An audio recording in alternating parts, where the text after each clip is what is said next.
Just two quick transfer stories to touch on before we let you go. Jadon Sancho, it's been something that we've spoken about at length. You obviously have good information on this story. What is the legitimacy rating out of 10 that Jadon Sancho leaves Borussia Dortmund this summer? Well, it's all ending up being a middle between of Germany and England. I put out a tweet this morning. I spoke to someone at Dortmund. They are 100% sure that he will stay in Dortmund. When their head of sport goes out and say that he will stay. In Germany, they say Sork is a strong person. In England, they say this is just a strategy to get him out, to get the price they want. And the so-called deadline is fair enough for a club to say that when we go in training camp, we want to have all the players that we will plan for next season. Manchester United would have done the same with Greenwood. Sometimes when you do that, people don't want to listen to that. But everything is most likely that the player will stay. Dortmund, this is not a game and strategy of Dortmund. They want him to stay.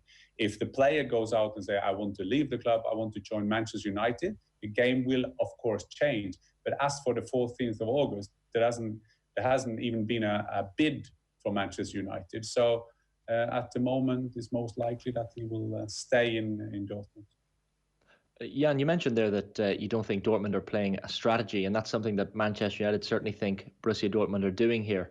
There is the argument to be made that with COVID and teams suffering a bit more financially, and of course Dortmund have spent money on Jude Bellingham from Birmingham City and Erling Haaland as well not too long ago, that they may need the money. And so is there a chance that perhaps they need the money and we could see a turnaround towards the end of the transfer window where they realise, okay, they're more open to discussions and to letting Jadon Sancho go to Old Trafford?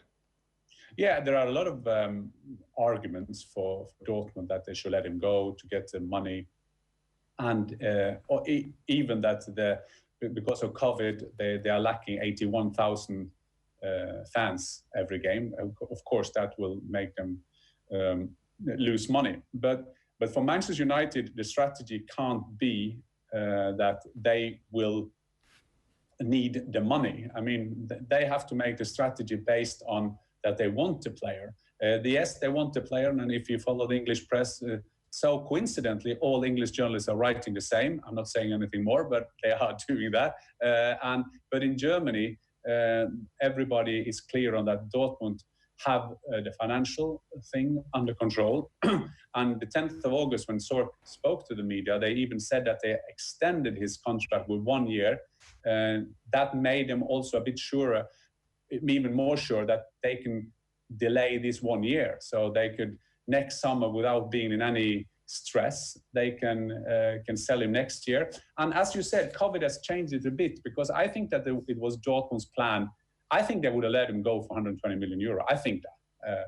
But coming into this window with COVID, there is no Spanish teams who can pay that money for him. There are not other English teams that could pay that. Maybe PSG, but Jadon Sancho wouldn't go there now. So they maybe think that next summer is better.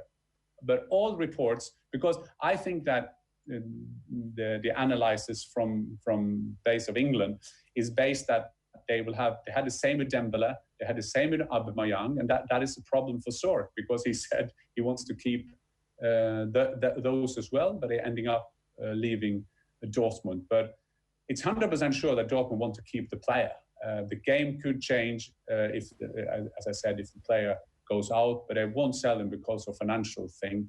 And I don't know Manchester United's strategy, but I hope it's not the only strategy is to keep get the player to go out and ask for a transfer, because every report shows now that there is a great dialogue between Team Sancho, including his agent. He was their best man in a friendly game. He's smiling but I know when I say that, English journalists and English fans, and Manchester United fans say, yeah, well, that is just a strategy to get him sold. So we'll see. We'll see who will have right at the end. It's actually a really fascinating transfer story. There's so many different wrinkles to it. I think, nobody's going to complain if you get a full season of Erling Haaland and Jadon Sancho playing together as well. So if he stays put, nobody's going to be complaining in this part of the world either.